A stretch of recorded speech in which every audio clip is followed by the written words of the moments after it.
আসসালামু আলাইকুম বন্ধুরা, অনেকদিন ধরে ভাবছি সবজি বাগান করব, তো আপনাদের ভাইকে জোর করে নিয়ে কাজে লাগিয়ে দিয়েছি। আগাছা ছিল অনেক, দুইজনে মিলে পরিষ্কার করে নিয়েছি। প্রথমে এইভাবে এই যে পরিষ্কার জায়গাগুলো, তো প্রায় এক করার মতো জায়গা নিয়েছি। পাশে খুঁটি বসিয়ে বেড়া দেওয়ার জন্য জাল কিনেছি, জাল দিয়ে দিব। আজকের মধ্যে ইনশাল্লাহ শেষ হয়ে যাবে। আজকে একটা কাজের লোকও রেখেছি, আপনাদের ভাই একলা একলা পারে না। তারপরে এদিকে আবার লাউ গাছ দুটো লাগিয়েছি, বেগুন গাছ লাগিয়েছি। আর অন্য অন্য জায়গায় এই যে এদিকে 4টা কোঠা করে নিয়েছি। কোঠার মধ্যে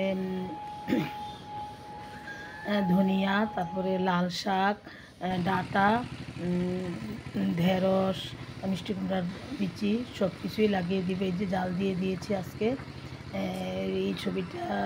এই ভিডিওটা করেছি খুব ভোরবেলা, তখন ফর্সা হয়নি প্রায়। তো বন্ধুরা, এই পর্যন্তই। আপনারা যদি আপনাদের সাথে সবটাই শেয়ার করব, গাছ সবজি ওঠা পর্যন্ত আপনাদের সাথে শেয়ার করব। এই যে 4টা কোঠা করে নিয়েছি, অনেক সুন্দর হয়েছে।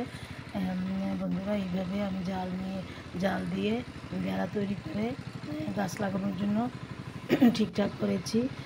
তো বন্ধুরা, আমার সাথেই থাকবেন। তো দেখতে থাকুন বাকি ভিডিওটা। আল্লাহ হাফেজ।